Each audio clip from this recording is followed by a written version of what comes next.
Nach den Gefechten um den Flughafen von Donezk haben die Separatisten traurige Bilanz gezogen. Laut einem Anführer starben alleine bei den Kämpfen am Montag etwa 100 Aktivisten und Zivilisten. Бог за нас, сражайтесь, братья мои, до конца за Донбасс. Влад, wie Donbass, Freiheit für Donbass.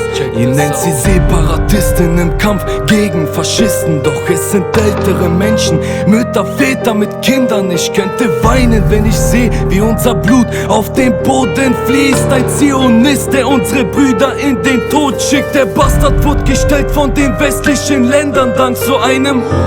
Ein ganzes Land fällt ins Verderben. Vor nicht zu langer Zeit war dieses Land am Blüten ganz oben. Und schaut euch jetzt die ganzen Städte an, verwüstet, zerbombt von den eigenen Leuten, die wirklich denken, sie wären patriotisch. Doch was sie nicht verstehen, sie töten ihre Landsleute. Tagträume jeden Tag, Albträume werden wahr. Phosphorbomben treffen Kinder, Hunderte, die sterben dran verdursten, weil die Nazis das Wasser zudrehen. Amis klatschen, denn sie wollen Blut, sie und ihre Schulden. Begleichen sie mit Todessünden und beten den Teufel an. Bitte macht die Augen bloß nicht zu. Sie haben Geld, sie haben Macht und wir haben Gott mit uns. Бог за нас, сражайтесь, братья мои, до конца за Донбасс.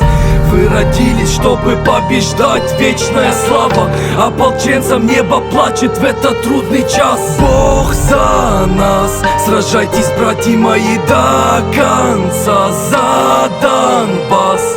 Вы родились, чтобы побеждать, вечная слава ополченцам, небо плачет в этот трудный час.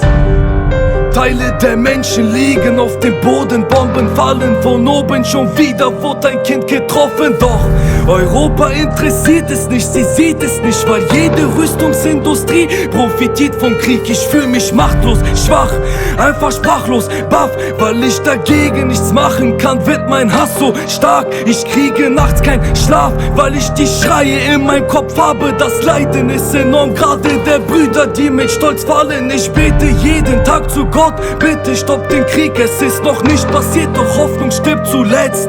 Hoffentlich, und wenn ich könnte, würde ich dahin fliegen und schießen auf die Zionisten aus Kiew, die Truppen zuziehen lassen.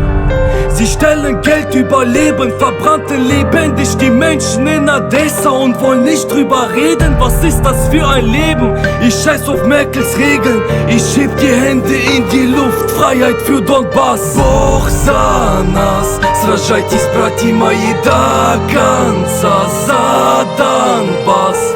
Вы родились, чтобы побеждать, вечная слава ополченцам, небо плачет в этот трудный час. Бог за нас, сражайтесь, братья мои, до конца за Донбасс.